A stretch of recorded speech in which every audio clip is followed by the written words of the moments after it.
말씀을 중심으로 하나님의 인간 구원 프로젝트 세 번째 시간, 또 신앙 성장 시리즈로는 8번째 시간을 함께 은혜 나누도록 하겠습니다.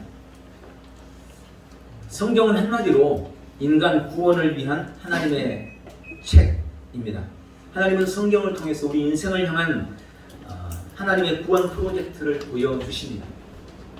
그래서 우리가 성경을 바르게 알고 바르게 이해하고 성경을 바르게 읽을 수 있어야 됩니다.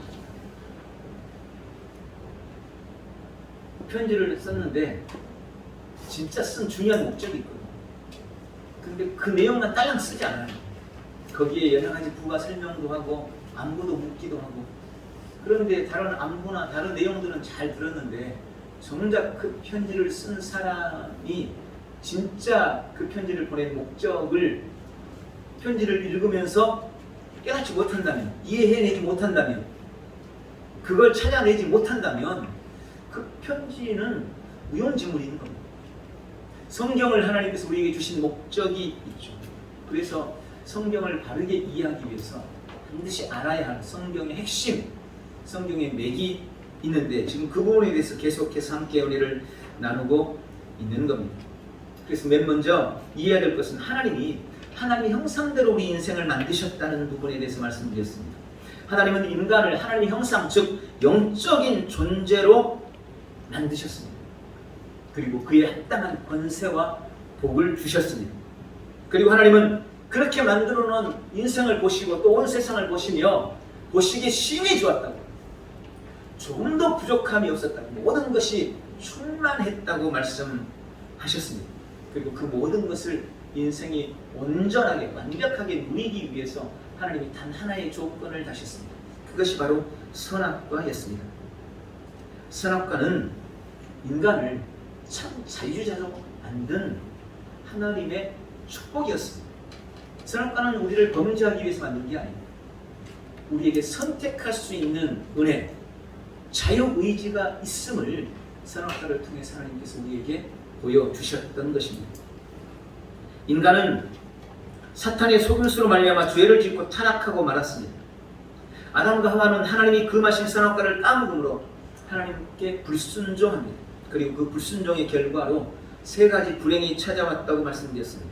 먼저 모든 인간이 죄인이 되어 죽음에 이르게 되었습니다. 하나님을 떠나게 됐고 다시는 하나님을 만날 수가 없게 되었습니다. 사탄 마귀에게 속하게 되었습니다. 나면서부터 사탄 마귀에게 속한 자가 된 것입니다. 그런 우리 인생을 향하여서 하나님의 인간 구원 프로젝트가 실행이 되었습니다. 하나님은 인간이 범죄한 이후 곧바로 인간을 구원하기 위한 계획을 실행하십니다. 그리고 인간 구원을 약속하셨습니다. 그래서 구약의 제사를 통해 죄 용서의 길을 보여주셨고 율법을 주시면서 참 행복의 길을 제시해 주셨습니다. 인간 구원을 위해 보내실 메시아에 대해서 계속해서 약속하고 또 약속하셨습니다. 구약의 안식일이나 절기, 제사, 희년 등이 하나님이 보내실 메시아에 대한 표상이라고 말씀을 드렸습니다. 그리고 때가 돼서 하나님께서 구원의 완성을 위해 인간을 입고 이 땅에 오셨습니다. 그분이 바로 육신을 입고 이 땅에 오신 하나님 예수 그리스도이십니다. 예수님은 그의 온 삶을 통해 십자가와 부활을 통해 구약 성경에 약속했던 인간 구원에 대한 모든 약속들을 그 몸으로 온 삶으로 완벽하게 다 이루어 주셨습니다. 그 말씀까지 지난주에 함께 말씀을 드렸죠. 자, 그렇게 예수님이 십자가를 통해서 또 부활을 통해서 인간 구원을, 우리 인생을 향한 하나님의 구원의 약속을 온전히 다 이루셨습니다. 그래서 오늘 구원이 성취되고 완벽한 회복이 일어났습니다. 예수님이 제자들에게 물어봤죠. 너희는 나를 누구라 하느냐? 그때 베드로가 대답했습니다. 주는 그리스도시니 살아계신 하나님의 아들이십니다. 예수님은 그 대답을 기뻐하셨습니다. 베드로의 그 대답을 만족해 하셨습니다. 야 베드로야, 너가 잘 말했다. 그러나 그것을 알게 하는 혈기 아니라 성령님께서, 하나님께서 그것을 너에게 알게 해 주신 것이다 라고 말씀하시죠. 그리스도라는 고백을 통해 인간 구원을 위한 예수님의 완전한 사역을 정확하게 표현했기 때문에 그리스도라는 단어, 예수님이 그리스도십니다. 이 말씀 속에 이 한 단어 안에 우리 인생을 향한 하나님의 구원 프로젝트가 완성되었음을 정확하게 표현했기 때문에 베드로의 이 고백을 주님은 기뻐하셨던 것입니다. 여러분, 구약의 그리스도는 오직 새 직임만을 가리킵니다. 레위기서에 보면 이 그리스도, 새 직임의 기름을 붓기 위해서 만든 특별한 기름을 조제하는 내용이야. 이건 특별한 기름입니다. 아무 기름으로 하는 게 아니에요. 하나님께서 말씀하신 특별한 기름을 제조해서 그 기름을 붓는데 새 직분에만 기름을 부었어요. 그 직분이 바로 왕, 제사장, 선지자였습니다. 제사장로, 선지자, 왕에게만 그 기름을 부었습니다. 그 기름은 성령님을 의미하는 것이었습니다. 특별한 기름, 성령님. 그리고 그 기름 부음 받은 자들을 그리스도라고 부르습니다. 그리스도. 그래서 그리스도라는 말은 기름 부음을 받은 자라는 의미입니다. 그리고 오직 왕, 선지자, 제사장 이 세 종류의 직임에만 그 기름을 부었어요. 그리고 기가 막히게 아담이 불순종으로 말미암아 인생에 임했던 모든 저주와 불행을 이 그리스도의 새 직임이 완벽하게 해결했어요. 완벽한 해답이 되었던 것입니다. 예수님은 대제사장으로 죄의 문제를 해결해 주셨습니다. 아담의 불순종 이후 모든 인간은 죄인입니다. 그리고 그 죄의 결과는 성경이 말씀하고 있는 것처럼 사망입니다. 구약에서 죄의 문제는 오직 제사장을 통해서만 해결할 수 있습니다. 짐승을 잡아가지고 제사장에게 내가 마음대로 짐승을 잡아서 피 뿌린다고 내 죄가 사해지는 게 아닙니다. 제사장이 그 짐승을 잡고 피를 뿌려서 그래서 죄를 용서받을 수가 있었어요. 그 일을 오직 제사장만이 했습니다. 그런데 히브리서에 보니까 예수님이 우리의 영원한 대제사장이 되셔서 수많은 짐승을 가지고 피를 뿌렸던 그 제사를 완벽하게 단번에 완전하게 드렸다는 것입니다. 그래서 우리가 모든 죄에서부터 자유함을 얻게 되었습니다. 로마서 8장 2절에 이는 그리스도 예수 안에 있는 생명의 성령의 법이 죄와 사망의 법에서 너를 해방하였습니다. 대제사장이신 예수 그리스도로 말미암아 우리는 죄와 사망의 법으로부터 완벽한 자유, 죄 사함의 은총을 누리게 된 것입니다. 두 번째, 예수님은 참 선지자로 하나님을 만나는 유일한 길이 되십니다. 아담의 불순종 이후에 인간은 하나님으로부터 쫓겨나 하나님을 떠나게 되었습니다. 그 누구도 이제는 스스로는 하나님을 만날 수 없게 된 것입니다. 그 문제를 해결하기 위해서 구약 성경에는 선지자들을 보냈습니다. 하나님이 오직 선지자들과만 말씀하셨습니다. 그래서 하나님이 선지자들에게 말하면 선지자가 이스라엘 백성들에게 말하고 이스라엘 백성들도 뭔가 하나님께 말씀을 드리려면 선지자들을 찾아가서 선지자들에게 이야기하면 선지자가 그것을 가지고 하나님을 또 만나게 했습니다. 유일한 중보자가 선지자였습니다. 그런데 요한복음 14장 6절에 보니까 예수님은 내가 곧 길이요 진리요 생명이니 나로 말미암지 않고는 아버지께로 올 자가 없느니라. 구약에 오직 선지자만 했던 바로 그 일, 이스라엘과 하나님 사이의 중재자 역할을 예수 그리스도가 했다는 것입니다. 누구든지 예수 그리스도께로 가면 하나님을 만나는 역사를 이루게 됐다는 거예요. 그래서 예수님만이 우리의 참 선지자로 하나님께로 가는 유일한 길이 되셨고 하나님을 떠나서 유리방황하는 인생의 문제를 예수님이 해결해 주셨다는 것입니다. 또한 세 번째로 예수님은 만왕의 왕으로 사탄 마귀의 일을 다 멸하셨습니다.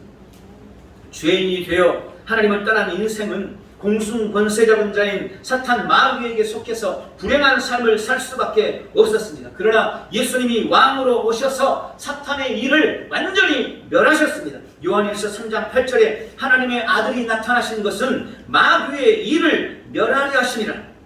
골로새서 1장 13절에도 그가 우리를 흑암의 권세에서 건져내사 그의 사랑의 아들의 나라로 옮기셨으니 예수님은 우리를 얽어매고 있던 사탄의 권세를 끊어내고 우리를 그의 사랑의 아들의 나라로 옮겨버리셨습니다. 이렇듯 예수님이 그리스도로 오셔서 이 세 가지 직분, 왕과 선지자와 제사장의 직분을 다 완수하신 것, 바로 그것이 구원인 겁니다.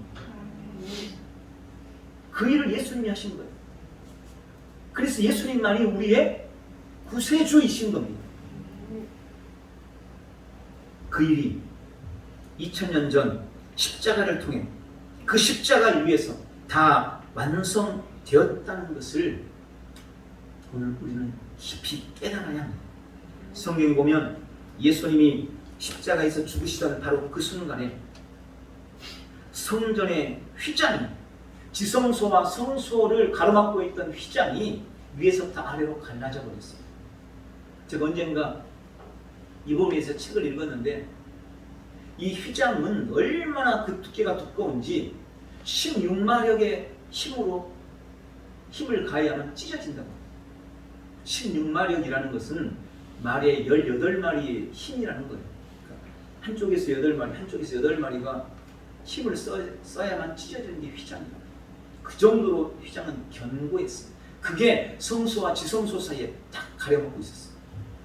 그런데 예수님이 십자가에 못 박히시던 바로 그날, 바로 그 시간에 누가 만지지도 않았는데, 누구도 성전에 들어가지도 못했는데 성소와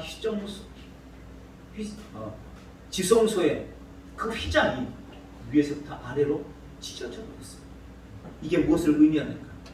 이제 누구라도 예수 그리스도를 통해서 하나님께 언제든지 마음대로 가서 만날 수 있다는 것을 상징적으로 보여준 사건이었던 것입니다. 예수님은 그리스도로 오셔서 하나님께서 구약 성경을 통해 계획하신 인간 구원 프로젝트를 완벽하게 완성하셨습니다. 인간 구원을 위한 모든 일을 예수님이 다 이루신 것입니다. 그럼 하나님께서 이루어 놓으신 그 구원의 은혜가 내 삶에 나에게 적용되기 위해서 우리가 할 일은 무엇일까요? 하나님께서 완벽하게 이루어 놓으신 그 구원과 구속이 내 삶에 적용되기 위해서 필요한 것은 무엇일까요? 그것이 바로 오늘 함께 나눌 5번째, 나는 예수님을 영접함으로 구원을 얻는다는 것입니다. 하나님께서 예수님을 통해 모든 것을 다 이루셨고 구원을 위한 모든 값이 다 치러졌습니다. 이미 믿고 있는 우리뿐만 아니라 아직 세상에서 예수님을 알지 못한 채 살아가고 있는 그 수많은 사람들, 그 많은 불신자들, 온갖 못된 죄를 짓고 있는 죄인들이라 할지라도 그들을 위한 값도 이미 2000년 전에 십자가를 통해서 다 치러졌다는 사실을 우리는 기억해야 됩니다. 그런데 값이 이미 지불됐다는 것과 실제로 내가 구원을 받았다는 것은 다른 문제예요. 값이 지불되었다고 다 구원받은 것은 아니라는 것입니다. 예수님께서 완성하신 구원이 바로 나의 삶에 적용되기 위한 연결고리가 있는데 그것이 바로 영접이라는 것입니다. 이 영접이 우리가 잘 알고 있는 믿는다라는 진짜 의미인 겁니다. 우리가 예수를 믿습니다 라는 이 말은 본질적으로 내가 예수님을 영접했습니다 라는 의미인 것입니다. 그래서 오늘 요한복음 1장 12절에 그렇게 말씀하시는 겁니다. 누구든지 그를 영접한 사람들에게 하나님의 아들들이 되는 권세를 주셨으니 즉 그의 이름을 믿는 자들에게니라. 이 킹제임스에서 이렇게 번역했어요. 영접하는 자, 곧 그 이름을 믿는 자들에게는, 영접하는 자, 곧 그 이름을 믿는 자들, 영접하는 것이 곧 그 이름을 믿는 것인 것입니다. 그래서 영접에 대한 의미를 몇 가지 좀 살펴보려고 합니다. 영접이란 뭘까요?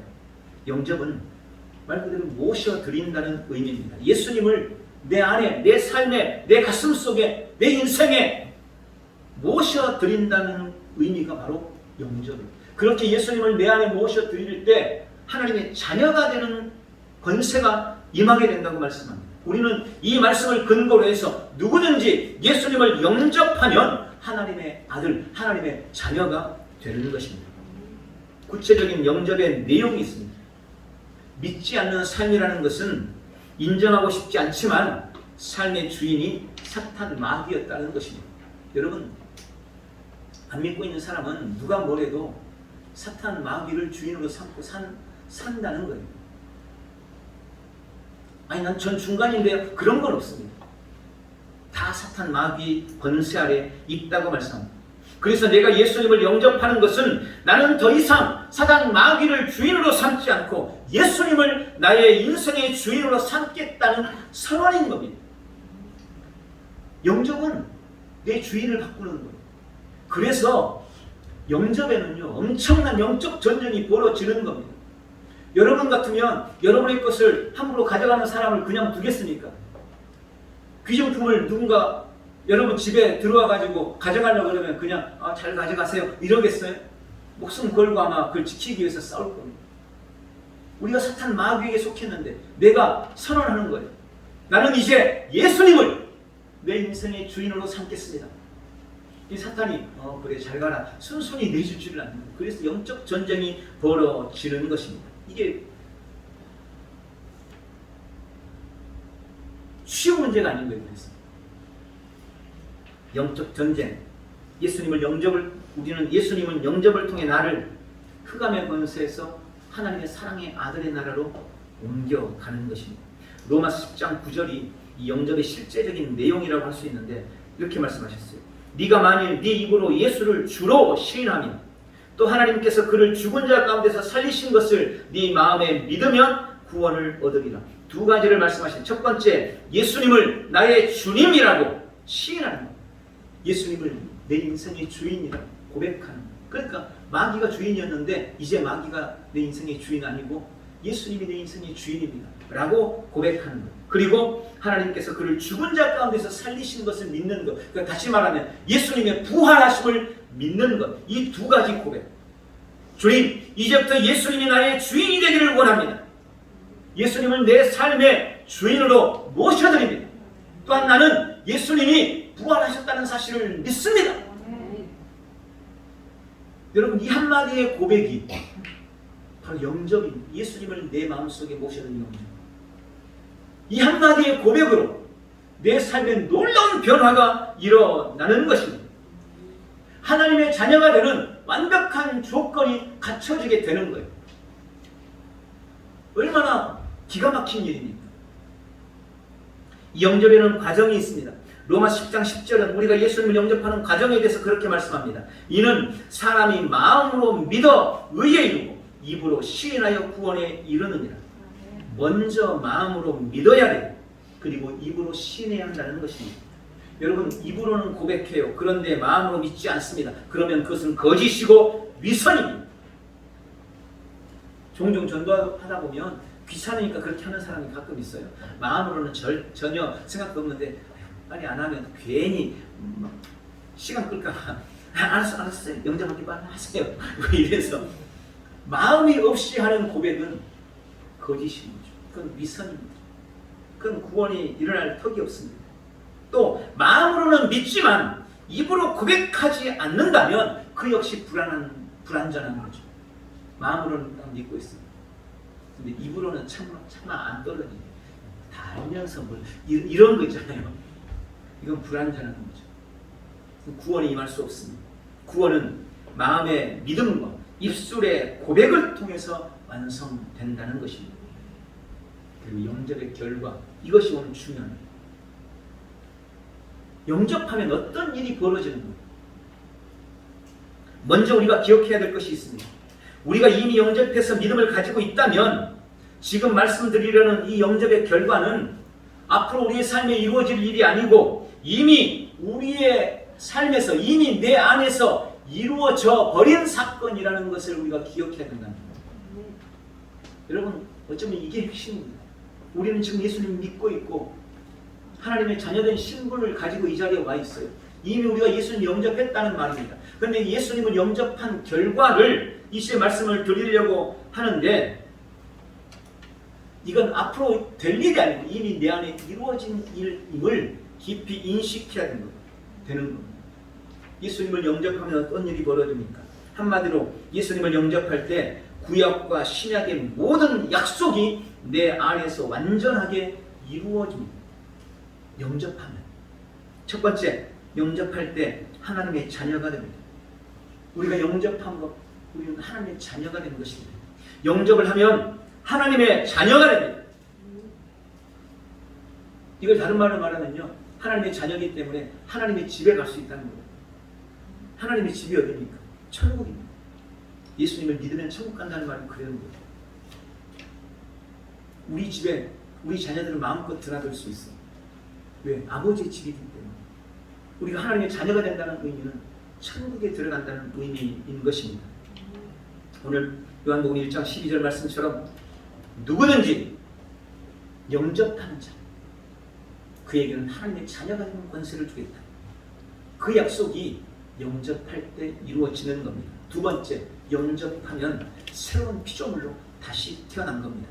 고린도후서 5장 17절에 그런즉 누구든지 그리스도 안에 있으면 새로운 피조물이라 이전 것은 지나갔으니 보라 새 것이 되었도다. 여러분, 영접의 결과는 구약시대의 성도들이 아무리 노력하고 하나님을 열심히 섬겨도 절대로 될 수 없는 일이었습니다.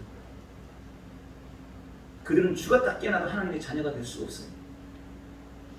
백성이 될 뿐이에요. 그들은 절대로 새로운 피조물이 되지 못합니다. 그들은 절대로 그들의 본성이 바뀌질 않아요. 구약 성도들은 아무리 열심히 주님을 섬겨도 그들의 본성이 바뀌지 않는다니까요. 새로운 피조물이 되는 은혜는 오직 그리스도 예수를 통해서만 이루어지는 겁니다. 우리가 예수 그리스도를 내 안에 영접하는 순간 우리는 자녀가 될 뿐만 아니라 우리의 본성이 바뀌었어요. 새로운 피조물로 다시 태어나게 된 겁니다. 그게 거듭났다는 의미, 다시 태어났다는 의미입니다. 세 번째, 우리가 영접하는 순간 잃어버렸던 하나님의 형상이 우리 안에서 회복되었습니다. 창세기 1장 27절에 하나님이 자기 형상, 곧 하나님의 형상대로 사람을 창조하셨다라고 말씀하셨습니다. 하나님의 형상대로 지었다는 것은 영이신 하나님의 영을 받은 영적 존재라는 의미인데 범죄한 인간은 그 하나님의 형상을 잃어버렸습니다. 그런데 우리가 예수 그리스도를 영접하는 순간 그 잃어버린 하나님의 형상이 내 안에서 회복되었습니다. 내가 예수님을 영접할 때 하나님이 아담에게 주셨던 그 영이 내 안에서 다시 태어나게 됐다는 겁니다. 하나님의 형상이 회복됐어요. 내 안에. 애초에 하나님이 아담을 지을 때 부으셨던 그 영이 내 안에서 태어난 겁니다. 그게 거듭났다는 의미입니다. 네 번째, 우리가 영접할 때 하나님의 생명, 영생이 우리 안에 들어왔습니다. 성경에서 생명이라는 단어는 분명하게 구분되어 쓰입니다. 하나님의 생명을 조에라는 단어로 쓰고 일반 생명은 비오스라는 단어로 씁니다. 비오스의 생명은 육체적이고 제한적인 생명입니다. 이 생명은 육체가 끊어지면서 함께 없어져 버리는 생명입니다. 그러나 조의 생명은 신성하고 불멸하는 생명입니다. 영원한 생명입니다. 바로 하나님과 같은 종류의 생명입니다. 우리가 예수님을 영접할 때 우리가 이전에 가졌던 이 비오스의 생명이 하나님의 조의 생명으로 대체되어 버렸습니다. 내가 가진 생명은 이전에 가졌던 쓸어 없어져 버릴 그런 육체적인 생명이 더 이상 아니에요. 내가 가진 이 생명은 영원히 쇠하지 않은 하나님이 가진 생명과 동일한 조의 생명인 것입니다. 그래서 우리는 죽어서 나중에 영생을 얻을 자가 아니라 이미 영생을 가진 자라는 사실을 기억하셔야 돼요. 죽은 다음에 천국 가면 영생을 얻지 아니에요. 지금 우리는 예수 그리스도를 영접하는 바로 그 순간 하나님의 영원한 생명을 가지게 됐습니다. 우리 안에 그 생명이 있다는 것을 기억하시기 바랍니다. 다섯 번째, 우리가 영접했을 때 우리의 모든 죄가 제거되고 의인이 되었습니다. 예수님의 십자가의 대속으로 우리의 죄가 다 씻겼습니다. 여러분, 단순히 있는 죄를 내가 없는 것처럼 해줄게, 없는 것처럼 인정할게, 없는 셈 쳐줄게, 이게 아니에요. 우리를 그냥 의롭다고 인정해주는 차원이 아니라 우리가 실제로 의인으로 다시 태어났다는 의미입니다. 예수님이 날 위해 정죄를 받으셨기 때문에 나는 이제 죄와 상관없이 의롭다는 거예요. 절대로 정죄를 받지 않는다는 겁니다. 어떤 행위에도 상관없이 나는 의인이라는 거예요. 이 사실을 깊이 인식하시기 바랍니다. 그래서 우리는 하나님의 임재 앞에 언제라도 담대하게 설 수 있어요. 오늘 아침에 교회 나오기 전에 집에서 막 다투고 싸우고 분이 이만큼 쳐서 하나님 앞에 나오는 게 아니요. 그렇지 않아요. 우리는 우리의 행위와 우리의 죄와 상관없이 하나님의 임재 앞에 담대히 설 수 있습니다. 떳떳하게 설 수 있습니다. 오늘 예배에도 여러분 조금도 어떤 지난 죄 혹은 여러분이 잘못된 행동 때문에 의기소침하거나 부끄러운 모습으로 서지 않으셔도 됩니다. 조금도 두려움 없는 담대함으로 하나님 앞에 설 수 있고 세상 사람들을 대하여서도 사탄 마귀를 향하여서도 우리는 언제나 강하고 담대할 수 있는 것입니다. 여섯 번째, 우리가 영접했을 때 모든 저주에서 놓여 완전한 자유함을 누리게 됐습니다. 완전히 자유해졌습니다. 예수님은 십자가를 통해 죄의 결과로 우리 인생에 찾아온 모든 저주로부터 우리를 완벽하게 해방시켜 버렸습니다. 모든 어둠의 권세 아래 있던 우리를 하나님의 사랑의 아들의 나라로 완전히 옮겨버렸습니다. 우리가 자리가 바뀌어버렸어요. 그러니 이 자리에 있으면서 고통스러워했던 모든 저주는 이제 더 이상 이 자리에서는 적용이 안 됩니다. 이 사실을 믿으시기 바랍니다. 여러분, 죄가 준 저주가 뭡니까? 죄가 준 저주 질병입니다. 죄가 준 저주 가난입니다. 죄가 준 저주 불화와 불행한 운명이 가져다주는 온갖 고난과 환난입니다. 우리가 예수님을 영접하는 바로 그 순간 우리는 그 모든 저주와 상관없는 자가 되었습니다. 완전히 해방됐습니다. 그런데 가끔 그것들이 우리의 삶에 여전히 나타날 때가 있습니다. 깨달으셔야 합니다. 그것은 사탄의 속임수요 거짓말입니다. 그것은 불법입니다. 그것을 내가 깊이 인식하고 그걸 받아들이지 말아야 해요. 나는 믿음으로 너를 거절한다. 너는 불법이다. 너는 내 안에 있어서는 안 되는 거다. 예수의 이름으로 질병아, 불법인 질병아, 거짓인 질병아, 속임수인 질병아, 내 육체에서 떠나가라. 나는 모든 저주에서 자유자다. 이렇게 믿음으로 계속해서 선언하고 선포하고 주장하실 수 있어야 합니다. 일곱 번째로, 우리가 예수님을 영접하는 바로 그 순간 성령님이 내 안에 들어와 내주하십니다. 내가 능력 있는 삶을 살 수 있도록 나를 인도해 주십니다. 예수님이 성령의 기름 부으심을 받고 이 땅에서 그리스도로 오셨듯이, 이 땅에 그리스도로 오셨고 또 그렇게 승리의 삶을 사셨듯이 예수님을 영접한 바로 그 순간 우리는 성령님의 기름 부음을 받은 나도 그리스도가 되는 거예요. 그래서 성도를 뭐라고 말합니까? 그리스도인이라고 부릅니다. 우리는 그리스도인입니다. 성령의 기름 부음을 받은 자. 예수님이 이 땅에서 그런 삶을, 승리의 삶을 사셨듯이 우리도 이 땅에서 그런 승리의 삶을 살아야 하는 것입니다.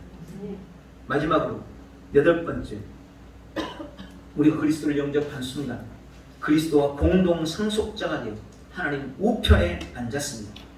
로마서 8장 17절에 자녀이면 또한 상속자 곧 하나님의 상속자요 그리스도와 함께한 상속자니 라고 말씀합니다. 원래 하나님께서 아담과 하와를 하나님의 형상대로 만드셨을 때 아담과 하와에게 이 땅을 다스리는 모든 권세를 주셨습니다. 그런데 아담과 하와가 범죄함으로 말미암아 그 권세가 아담과 하와를 속이고 범죄케 한 사단 마귀에게 넘어가 버린 거예요. 그래서 사단 마귀가 공중의 권세 잡은 자가 되었습니다. 예수님도 이 사실을 인정하셨어요. 그래서 예수님이 공생의 사역을 하실 때만 해도 이 세상의 임금이 사탄 마귀라고 예수님도 그렇게 말씀하셨습니다. 이 세상의 임금이 사탄 마귀다. 그러나 예수님이 십자가와 부활로 인생의 모든 문제를 해결하고 사탄에게 넘겨졌던 그 땅의 권세, 모든 권세를 예수님이 다시 되찾아와 버렸습니다. 그래서 부활하신 이후에 예수님이 마태복음 28장에 그렇게 말씀하시는 거예요. 하늘과 땅의 모든 권세를 나에게 주었으니 너희를 해할 자가 결코 없을 것이다. 그 전만 해도 예수님이 십자가를 지시기 전만 해도 사탄 마귀가 땅의 임금 모든 권세를 차지한 자라고 말씀하셨는데 그분이 십자가 지시고 부활하신 이후에는 모든 권세가 다시 나에게 왔다. 이제 모든 권세가 내 거다. 그러니 너희를 해할 자가 없을 것이다 라고 말씀하십니다. 빌립보서 2장에도 하늘에 있는 것이나 땅에 있는 것이나 땅 아래에 있는 것들이 다 예수님의 이름 앞에 무릎을 꿇게 할 것이다 라고 주님이 말씀하셨습니다. 권세가 회복됩니다. 우리가 예수님을 영접할 때 예수님이 가진 그 권세를 우리가 함께 누리는 자가 되었다는 말씀이 바로 오늘 로마서 8장 17절인 거예요. 공동상속자. 함께 그 권세를 누리는 자가 되었다는 것입니다. 에베소서 2장 5절 6절도 이 말씀을 그렇게 하셨습니다. 허물로 죽은 우리를 그리스도와 함께 살리셨고 너희가 그 은혜로 구원을 받은 것이라.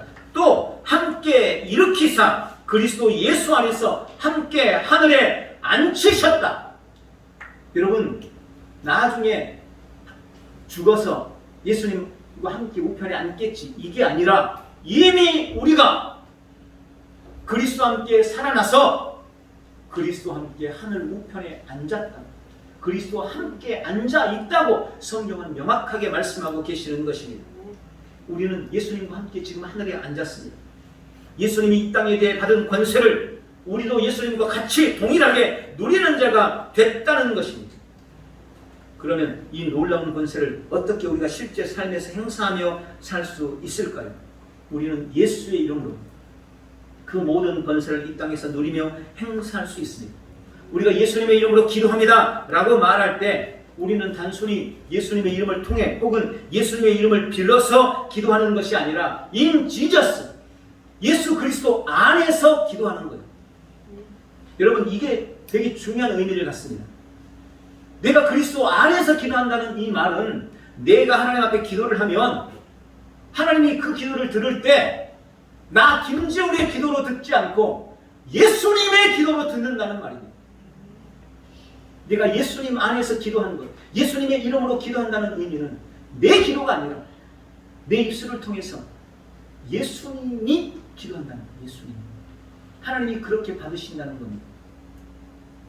또 우리가 무엇을 선언하거나 선포할 때 동일하게 예수님의 이름으로 선언하면 예수님이 선언한 것 같은 똑같은 능력으로 하나님께서 받으시고 역사를 일으킨다는 거예요. 예수 이름으로 바람아 잔잔할지어다 라고 말하면 옛날에 예수님이 바람과 바다를 향하여 풍랑아 넌 멎을지어다 바람아 넌 잔잔해질지어다 라고 말씀하셨던 것과 똑같이 내가 예수님의 이름으로 명령할 때 그런 동일한 역사와 능력이 나타난다고 말씀하고 계시는 것입니다. 여러분 이 놀라운 일들이 다 영접의 결과로 이미 내 안에 이루어졌다는 사실을 믿으시기 바랍니다. 이걸 반드시 깨달으셔야 돼요. 우리가 장차 지금은 아니지만 나중에 열심히 신앙생활해서 점점 받아가야지. 지금 내가 기도 1시간밖에 안 하니까 못 누리지만 내가 기도 한 3시간, 4시간 하면 이런 능력이 나타날 거야. 아니요! 그렇지 않다고요. 그렇지 않다고. 이미 내 안에 있다.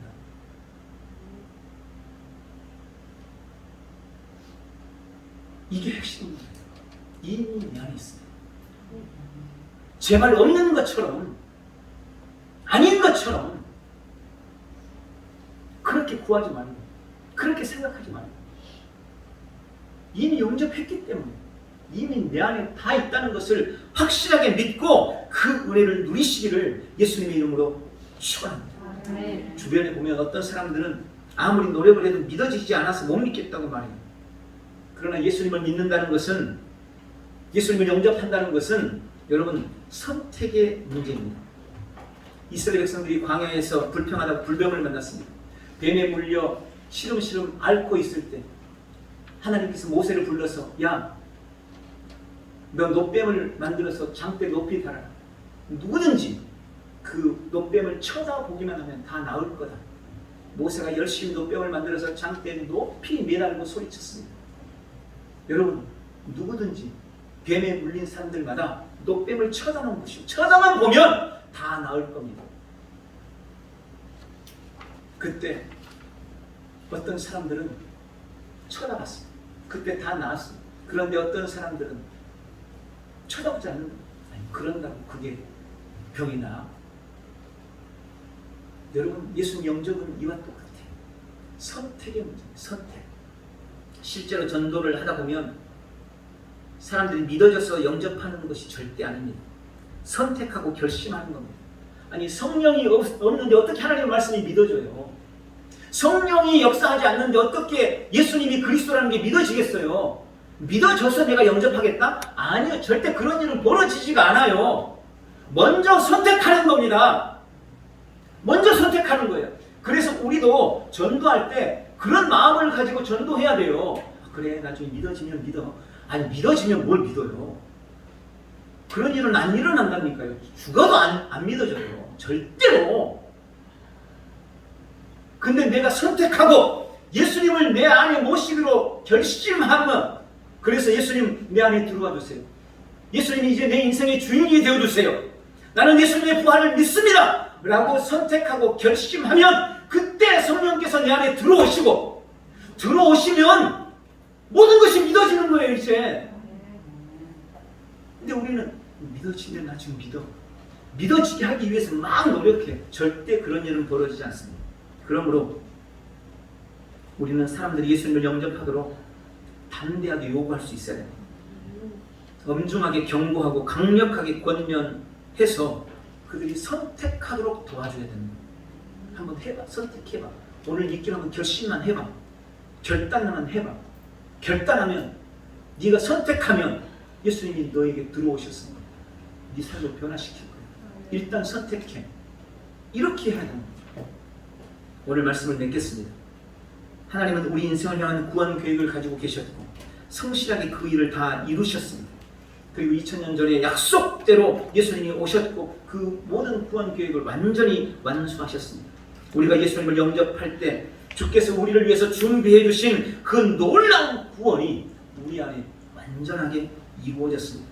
오늘 그 구원을 온 삶에서 누리기를 결단하고 아직 예수님을 모르는 영혼들이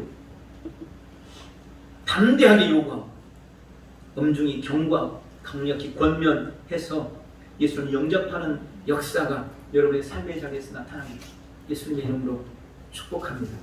기도하겠습니다. 사랑의 주님, 오늘 우리를 위한 하나님의 구원 계획에 대해서 알고 영접을 통하여 나에게 이루어진 구원의 은혜를 다시 한번 깨닫게 해주셔서 감사합니다. 날마다 내 삶의 자리에서 구원을 누리도록 역사하여 주옵소서. 우리가 불신자들이 주께로 돌아오기를 간절히 소망하고 있습니다. 하나님, 그들이 예수 그리스도를 선택할 수 있도록 우리가 강력하게 권면하고 또 전도해서 하나님의 뜻을 이루어 나가는 우리 모두가 되도록 축복해 주시옵소서. 오늘 함께 하신 주 앞에 감사하며 예수님의 이름으로 기도하옵나이다. 아멘.